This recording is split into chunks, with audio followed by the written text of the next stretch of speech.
Okay, so I'm going to go ahead and ask my first question of you, Mr. Dhillon.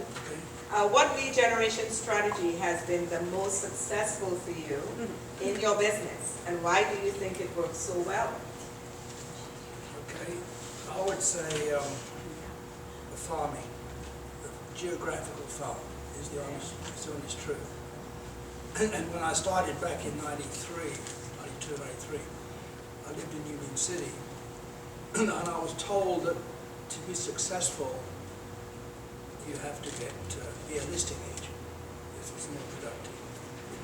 And the way to do that was to, if you live in a certain location, try and find out if there's a competition, if there's movement, if there's turnover.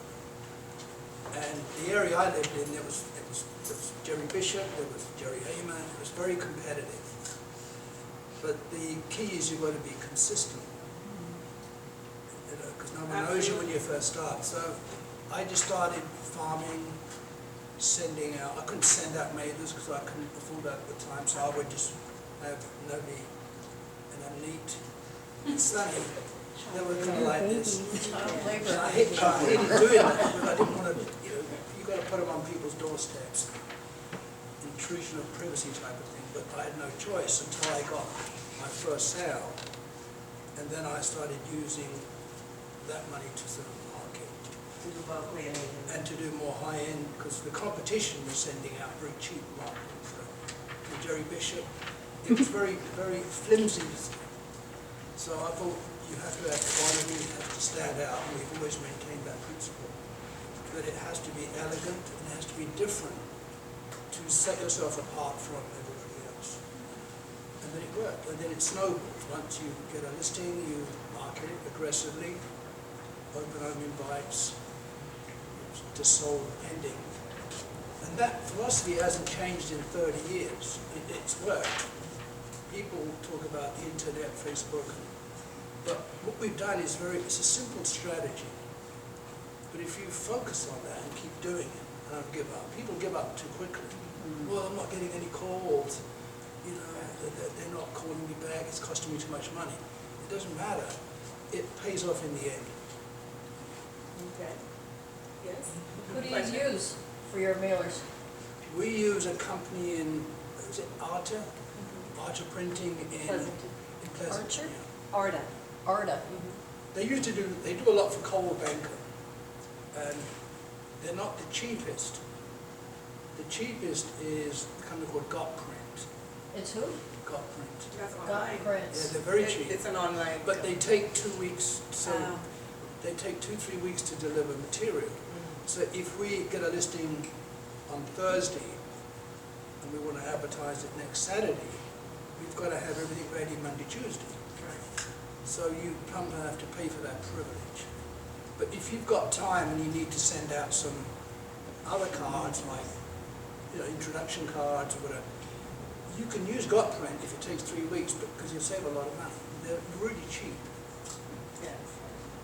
I have one. I'm doing one now. I don't have it with me. It's called. I send it to past clients. sellingsoon.com. Where you think of selling. So it's just a card that I send to severe influence people that I work with in the past. So that's called target marketing. You're focusing on people that you've sold homes to at one point that may come in contact with you, and you're just telling me you're still around.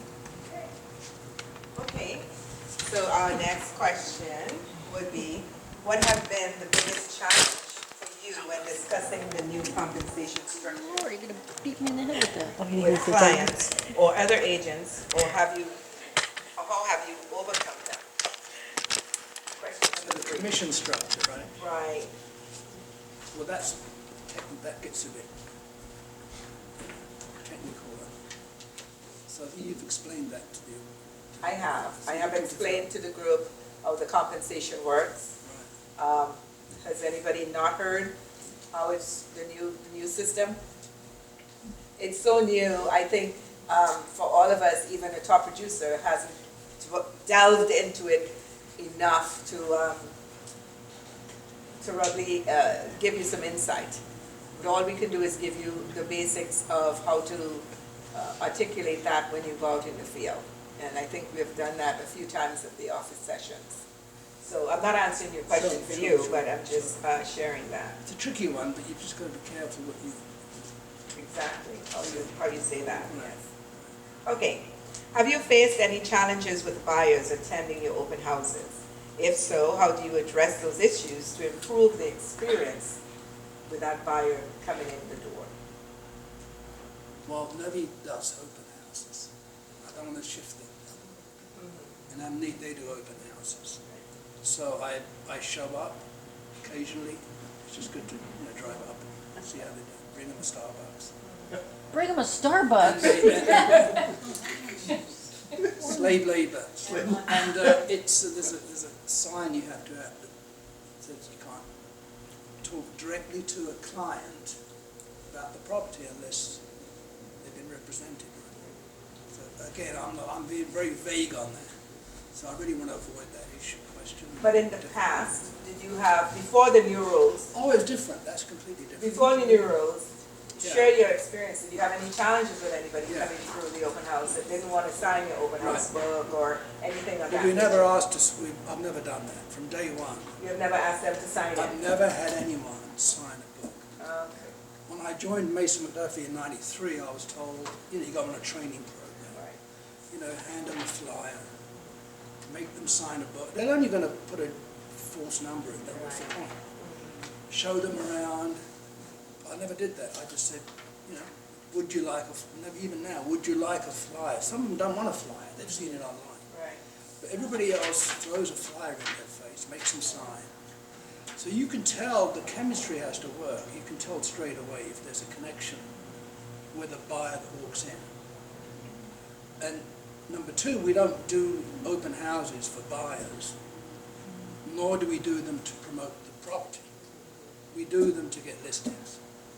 And sellers know that, because open houses don't sell, right? People can see a house in them.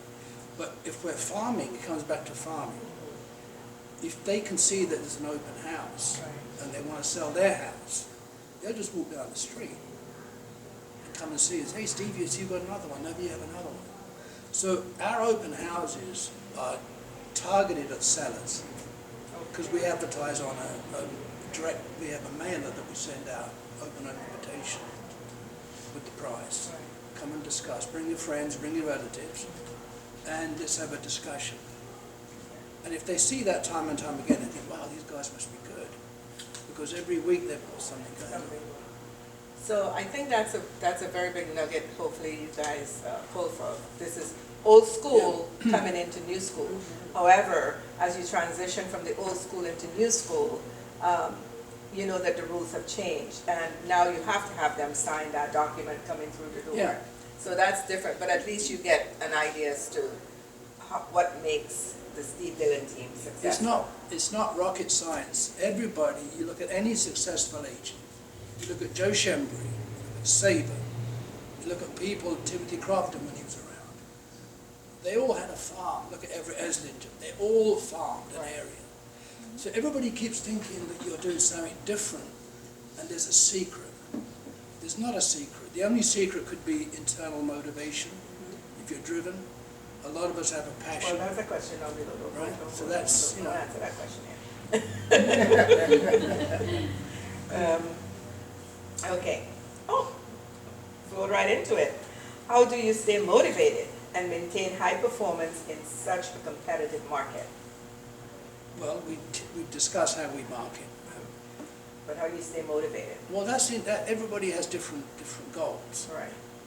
And I set goals at a very young age, and I was lucky that I had brokers that guided me on that when I was at the Reedies at Mason McDuffie, Marsha Kovac at the Property Professionals, and it was Sam Noir. Right. And then I left when Intero took over. That's when I came here, and he had with Hot Coffee and Chart.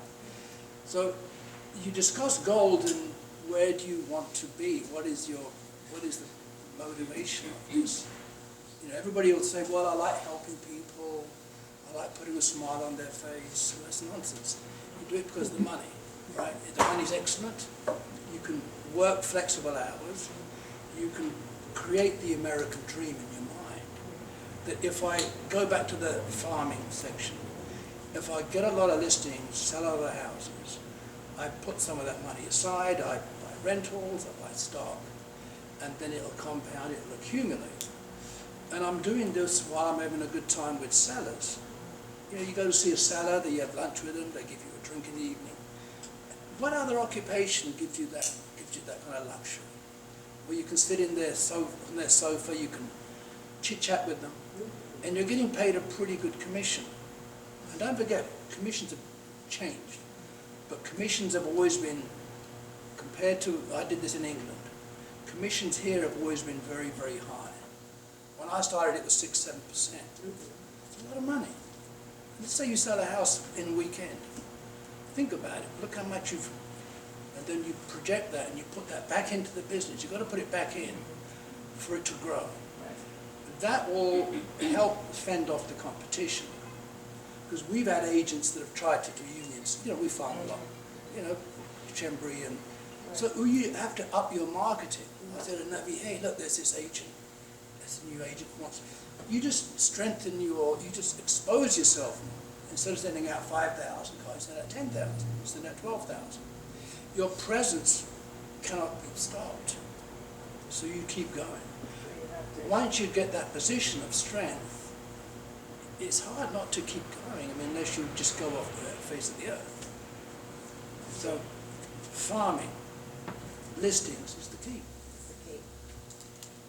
Okay, so what role does social media play in your marketing and lead generation efforts? None. Are there specific platforms or techniques? None. Don't go on Facebook. I used to. But Nevian made a good point. People don't want, if you're successful, you don't have to tell somebody that. You know, you don't go around saying, hey, guess who I am? The humility is a big, and I don't know, I think Shelley, you'll know, there's a great Indian tycoon called Tata, who just passed away. Tata Group in India is like the Carnegies, the Rockefellers of the US, right? Big conglomerate. One of the wealthiest men around, but very humble. If you spoke to him, you wouldn't think he was that wealthy. So you look at people who let other people do your bragging. Let other people talk for you. You don't go around saying, hey, I'm number one, I'm number this and that. You'll get a lot more respect now. So you don't need to go on Facebook to pretend that you're doing well, or to tell people, hey, I'm happy. Right? People on Facebook, oh, I had a Starbucks. I went there, they show a picture of you on vacation with them. So what? Good luck to you. If it's something educational, that's fine. But I think on Facebook, it's a lot of false pretense. That you don't really see the true person. So nobody said, Dad, we're not going on Facebook. I said, fine. And it's working. What's working for us is the old-fashioned, traditional approach. And everybody keeps saying, online media, this artificial intelligence. We've proved that if you stick to the basics, it'll work. It works. I agree with that. But you have to stick to the basics. Right. Consistency is the key. Yes, start with basics and then stick with it. Yes. I get a mailer every 2 weeks from Joe Shembry and then from Joe Saber. The other agents, occasionally they'll sell a house. But Shembry and Saber, every 2 weeks, and they're really good. They're very good. And it's consistent. We do the same thing out in Union City. Right. So everybody, it's not a secret. It's consistency. But everybody thinks it'll just fall on your lap. What he does, how's he giving this list? You know, they don't realize that it took time to do that. Well, I will say it for you. Right. You know, and people come to me and they're just starting and they say, well, I want to be like the Steve Dhillon Team. And I'll be like, okay, let's back up. Steve Dhillon, it didn't just happen overnight. It took him years to achieve what he has achieved today. So some people think that, you know, for a time to get in this business, and they may live in Union City, and they've seen your signs a lot, and it's like, well, if he could do it, I could do it. Okay, are you willing to spend the time? It has to, you know, I tell them, because, I mean, I see it, I've seen it, I live it, So I share with them that it doesn't happen overnight. Even when I was out farming, Yeah. you know, it took me a good 1.5 to 2 years to get my first listing in my farm. It doesn't happen overnight. Unless you're coming into the business with a pipeline and you have to start from scratch, you have to work at it. You have to know that this is the profession you want, and you have to work at it, just like any other profession, right? And the credit is not just myself, the credit, I have to be honest. Maybe she joined because I went through a very bad phase of sickness in 2012. You can't hear me? Oh, How about now? I think you better closer to your mouth. Hello? Yeah, there you go. So in 2012, when Nobby joined, everybody said, well, you know, it's all set up for her. It's easy for her. Well, yeah, but you still have to take that to a different level. And I remember Faye Carlson, I think everybody remembers Faye Carlson, most The new people successful would- agent ever. Her son got into the business. What happened?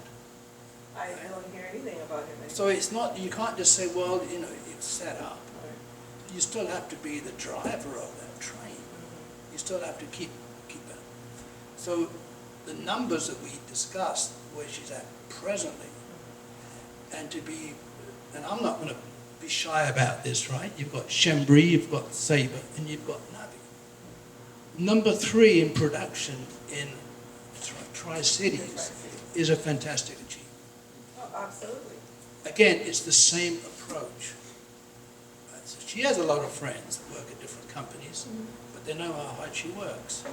So it's a combination effect of everybody working together. Then Amneet's got involved on the design, we do flips, we got buy and sell houses. So it's a combined effort that stems from the basic approach of farming. I keep repeating that. For any new agent that wants to be successful, get listings and farm them. Pick an area where there's no competition. Well, even if there is Not Union City. competition, it has to be, you have to Yeah. think that whether you can beat that competition with the consistency and the things that you're doing, right? Okay. How do you balance handling multiple clients while still providing a personalized experience for each one? I don't do that, nobody does that. You don't handle. I used to, but I am involved, but I'm in a position where I can just, and I worked, that was my goal. You're the CEO of the It's just to sort of, I see old clients, Right. keep in touch, and then when nobody needs help, a complicated situation, I'll go with her. But they've done fantastic. So the results speak for themselves. Okay, so the next panel will have you and Nabi up here. And Nabi. Well, she She's was on a- deferring to the answer, you are. So- Nervy was on a panel with, who's that, with who, Jason Pham? And Jason. that's another agent, Jason, who's done very well. I remember Jason 10, 12 years back, seeing his sign. Who's this guy? But he was consistent. He kept putting up his signs. And now look at him. Okay, Never give up. all right, so I know you've given advice in between all of what we're talking about, but what advice would you give to newer agents looking to scale their business quickly? That's it. I just But to scale their business quickly. well, then you've got to work, be more effective quickly. You've just got to get into the fast track. I did that. So it costs money because if you don't have income at the beginning, you tend to sort of be restrictive in your approach. But just farm an area and be very aggressive. And there's a lot of new construction. So if you look at Toll Brothers on Warm Springs, what, 3,000 units, you know, on Grimmer, and why don't farm, no one farms that. So when you see all this new construction, that's money flashing in your eyes. Well, I'm going to farm that because they're going to become sellers eventually. 2 years down the road. Oh, yeah. Well, even now they're selling. Well, now they're selling, those are the ones that came in first, that bought on the ground level, but Yeah. it takes about 2 years for them to be in there, and then you Right. can see the turnover will start as well.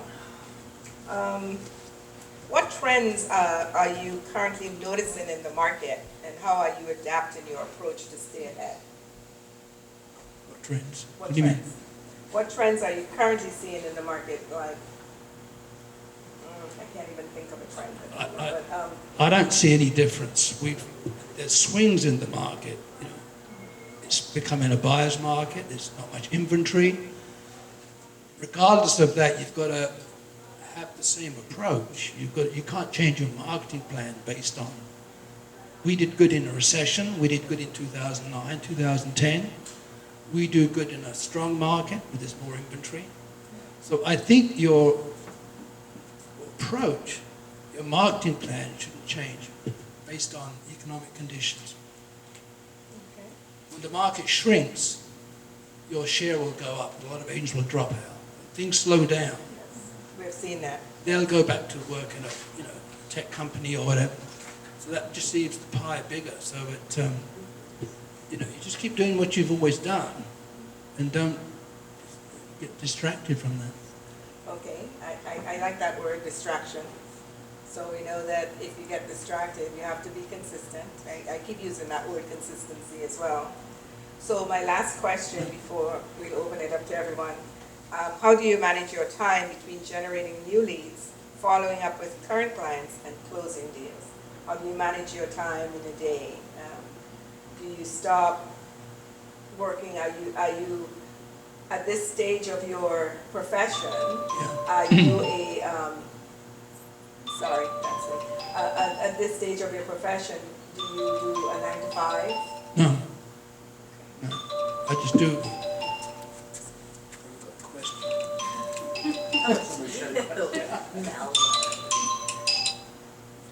Sorry.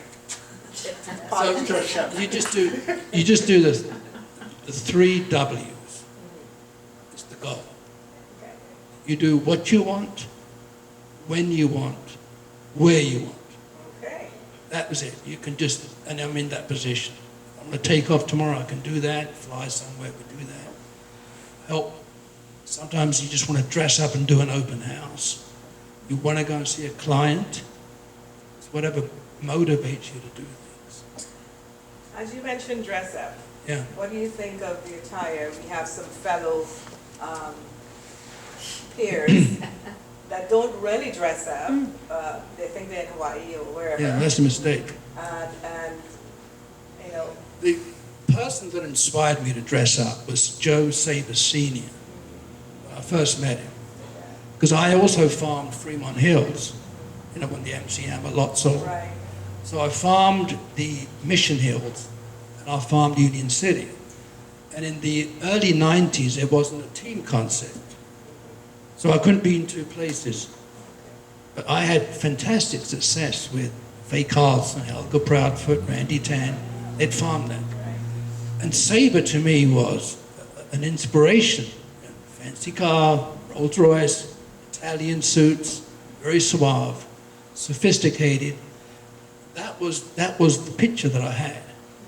Everybody else was wearing these JCPenney suits that were baggy, cheap stuff. Just invest in some nice clothes. That's part of the battle, isn't it? Right. When a warrior goes out to fight in the old days, remember they used to dress up with armor? Well, they're motivating themselves to win. They'd want to stand out. They wouldn't ride a black horse, they'd ride a white horse to be noticeable. So the preparation is the key. So when you dress up, and you wear a tie, you wear a suit, look in the mirror, you look good, you're attacking the day, aren't you? So And clients can sense that too. you dress for success. You dress for success. Yes. In the good old days, I have to say the good old days. Yeah. We did. We used to have sessions on dressing for success.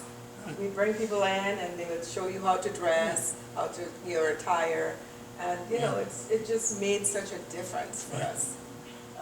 But I went to show a house in Brentwood, and the agent happened to be there. The clients were in the garage, and she's in booty shorts, flip-flops. And as she opened the door, I thought it was the owner. So I said, "Oh, hi, I'm Melrose Forde, my clients were." And she said, "Oh, no, I'm the agent." And I'm like, "What?" I didn't say what loud, but in my head I was like, "Oh my God, I'm so embarrassed for my profession, you know. And I actually took a picture when she was looking. Because I had to show somebody, I can't believe this is the agent. But the youngsters now, they don't wear suits. That's the difference. The youngsters wear these casual, smart casual. But this was blue Clothes. shorts and flip-flops, no lie, That's you. no lie.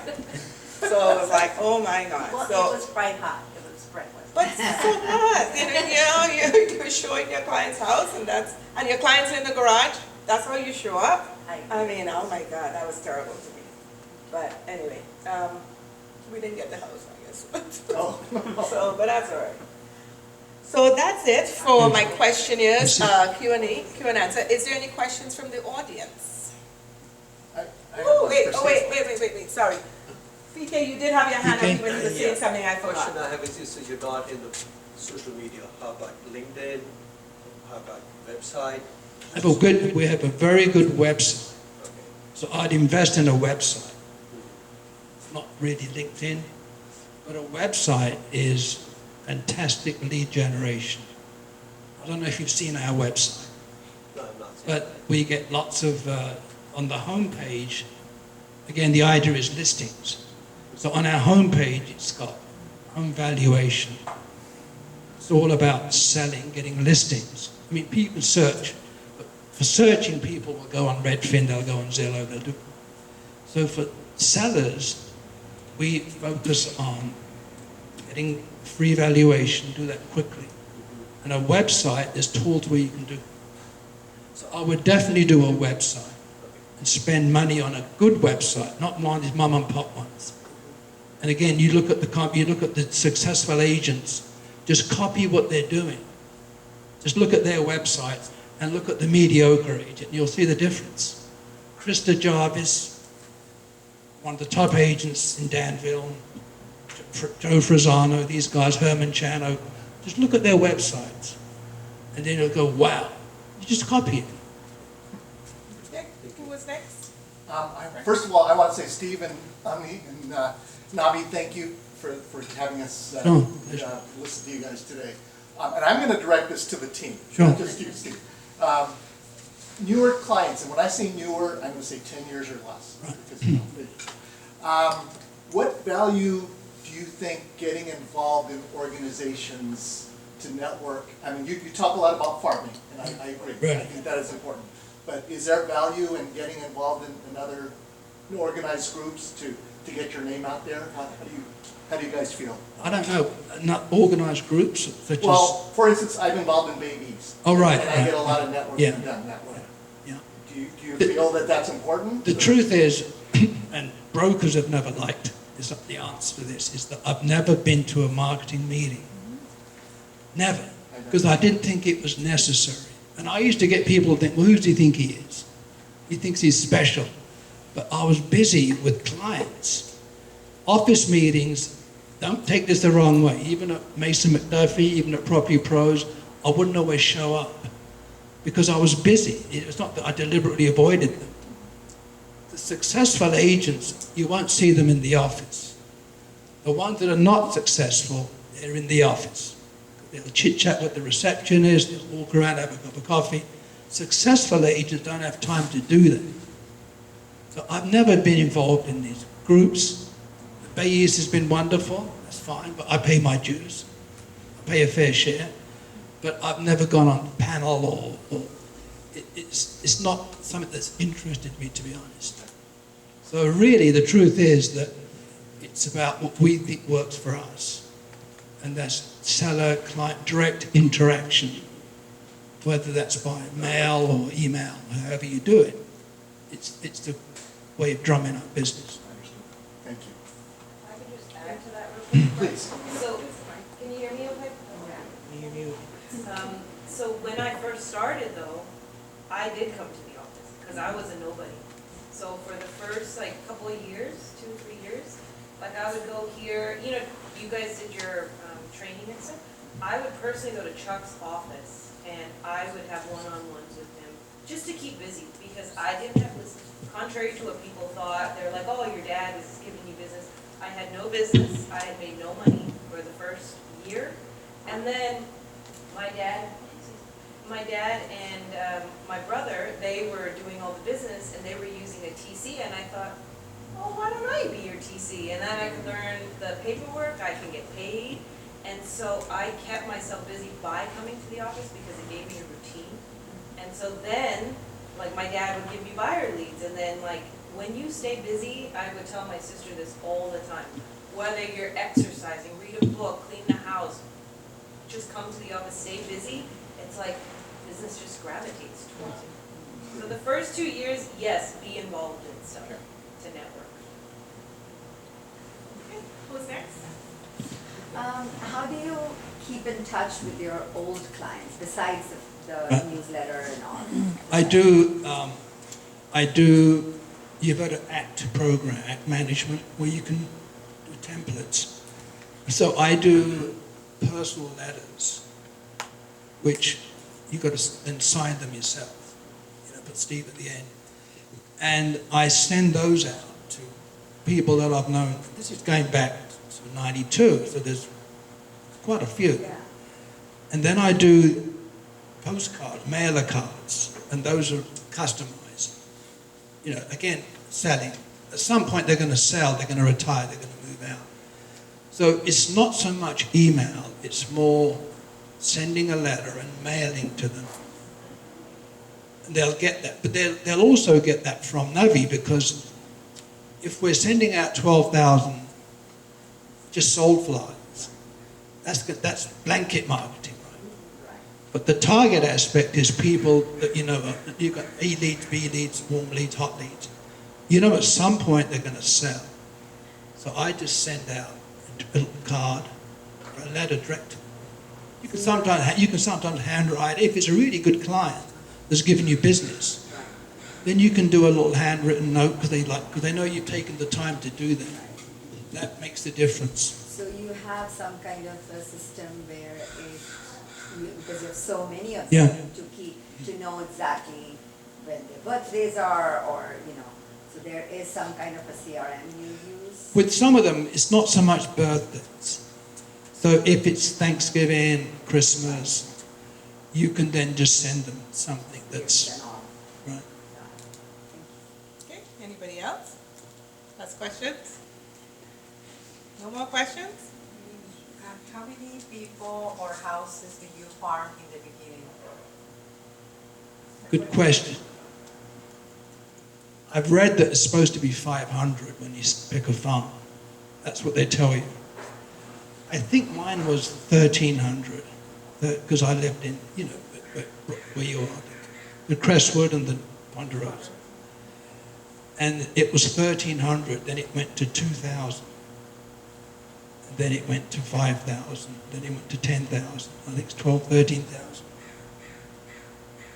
But there's a development called Bay Colony, which was built in 94, 96. And I farmed that for almost a year, and I got nothing from it. Because in the old days, we did labels. The kids would put labels up. There was no direct mail. So, you put this sticky label. And after 12 months, their mother said to me, "We're not getting any business." And then I think it was the 12th month, I think it was around Christmas, a lady on Rose Way called me up. So everybody would give up after 3 months, 4 months, 6 months. Oh, forget that, we're not getting a return on it. Got to stick at it. If you're that driven, it will happen. It's just a question of when, not if. Got to stick at it.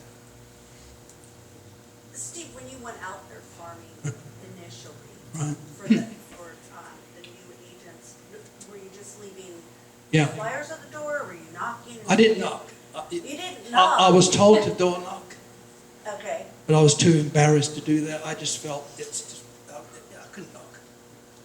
I did try it once, and please don't answer the door.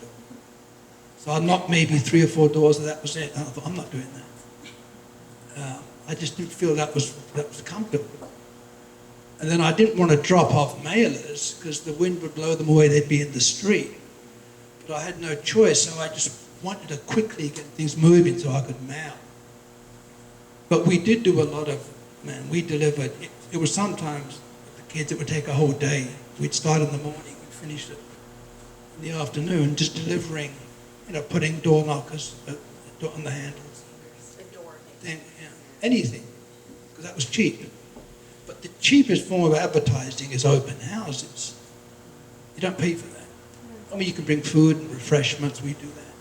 But that is the biggest winner. People only see the potential in that. And then they say, well, I don't have a listing. Well, then use somebody else's listing. There's always listings. And if you want to pick a farm, use somebody else's listing, an agent out of area. Hey, can I market your house? And if he's across the peninsula, he's not going to say no to that. So farm that area and it'll make buyers, sellers then become buyers because a lot of them move up. So from Union City, they'll go to Pleasanton, they'll go to Mission, Palo Alto.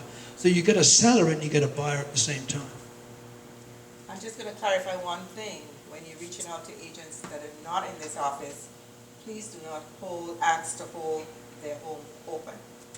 We do not allow that. Can't do that? No, you can't hold their house open. The Arizona missions, you will Right. not be covered. And their Arizona missions will not cover you. Ignore what I just said. No, what you said was okay. I was just expanding on, please do not call somebody and say, hey, I see you have a listing, can I hold your home open? What about other agents, because nobody in this office seems to do open houses, so we get other agents from other offices. Not supposed to. Can't do that, I You think. can't do that. Then how are we supposed to hold our own open? How are we supposed to hold it open? We do have agents here No. that hold Only open house. Liliana, I'd rather than them.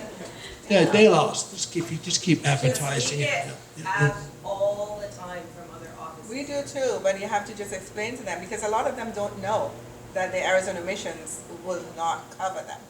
They don't know that. What if we're like out of town and we desperately need the house? Well, call me. Melrose and Chuck. Yeah, just call us and let us know. Melrose will I do will it. find somebody for you. Hasn't happened in the last month. Wow. What, you haven't called me, have you? But like Felicia, Billy, open house sheet, I don't know what else I'm supposed to do. And Felicia said Melrose is looking, telling you, only my girl Liliana over here, that's it. Text me directly. I have That, a question. yeah. Sure. Question for Steve. Yes, please. Can you share a fun or interesting story from a transaction you had? Oh, Oh, boy. Good question, Emily. The what? Boy. So in 96, 95, 96, the broker at Mason McDuffie was the Reedy brothers, Phil Reedy. And Phil knew that I always had investors looking for deals. I could buy them myself. So I got word of 4 lots for sale on Vista del Sol, which is off Hunter Lane. They were cheap. So I said, I'll do the deal. And I'll put Steve Dhillon DBA, because I knew I'd find investors.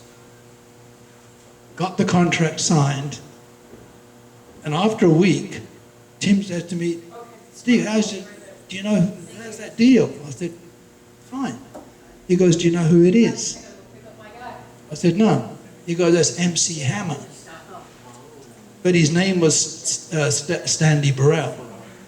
So I looked at the contract. I thought, wow, MC Hammer signed this. Because then he went, just before it became public. And I went back and I said, hey guys, MC Hammer's signature. And they said, Dad, he's on his way down. It wasn't such a big deal. But I just found that to be, you open escrow, you don't know who, you think it's just an individual.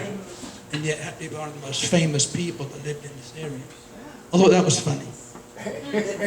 I still got it. And then that hit the news, that hit the front pages of the Argus newspaper, the Mercury News, MC Hammer in trouble. And then it had Steve Dhillon, led some investors. So that was good marketing. That really helped. It helped get listings. Navi? What was your lowest point of your career and how did you overcome that and what has been your highest? The lowest point, I think when I was sick. I was really, I'm not exaggerating. I was told that was it. Because I had cancer, then I had a fungal infection. And I was really, you can't, not much you can do, you're helpless. And, when you're lying in bed, you look at what you've done and what you had in mind and what further goals that I had. That, to me, when you're helpless, it's really helpless, you can't do anything. That was the lowest point. I think from the beginning it's been a high point.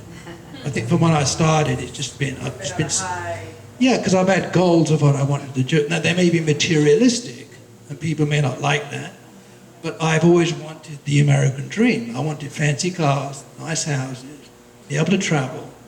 I wanted all the goodies that come with that. And people say, well, the spiritual bliss, well, my wife's good at that. She's given me that. She's been the love with the children. I was just driven, not like a sort of machine, but I was driven to get to a point where I could enjoy it. And there's always going to be adversaries that say, well, you've got to live for today, not for tomorrow. The Eastern concept, philosophy, has always been, you live for the future. Western philosophy has been, well, live for today, I may not be here tomorrow. But that's nonsense. Well, if you're not going to be here tomorrow, why are people driven to start startups? Why are people making movies? Why is Elon Musk doing so? You can't say that I'm not going to be here tomorrow. So you have to plan for tomorrow. And you have to plan for the future. And you do it the old-fashioned way. You get into your 60s, you enjoy what you've built, you enjoy the family, you enjoy the grandkids, and then you can have fun doing good stuff. It takes time. But that's a goal that motivates a lot of people. Absolutely. That's it. Any other questions? How long was your low point lasted? About a year. But they say be positive. But when I was in hospital, Steve Jobs passed on. And he is the most, you talk about positive mindset, it doesn't get better than Steve Jobs. And I was 56 then, he passed away. And I was always told, you've got to fight this disease, fight it mentally. You can't say, oh God, why me? You've got to fight it. And I did, and I had support from the family because my hospital room was like a hotel room. Books everywhere, pictures everywhere. And there's always somebody there. The youngest one, the eldest one. There was always somebody with me. So when I survived miraculously, the doctor said 2 things did it. Positive mindset, family presence. Because in all the other rooms, people would come at visiting times, or they'd come in the evening. But I would open up my eyes, and there would always be someone there. So that was the low point, but at the same time, it was strength given to me by a close family. One of my key takeaways is that it seems like you used a lot of child labor for doing your, so I'm going to start getting my little grandson involved. There you go. Start young. Yeah. It pays dividends. It pays dividends. Not all the time, I will tell you, because I did do the same thing with my kids, and they all got traumatized. So, they all said, no way am I becoming a realtor. So It's the best profession. And to give credit to this building, I've always liked, even when it used to be called Galaxy, I used to come here I did a deal with Marshall Cabral once, a long time back, Liz Hughes as well. And I always liked the building. I always liked the stairs, very elegant. And I'm not joking, we've had offers, I'll be honest with you, right? But I've just said to Navi, it's such a comfortable place. I don't want to be in a corporate situation where it's hustle and bustle, they're pushing you too hard. Here is kind of it's a very relaxed and a very elegant atmosphere.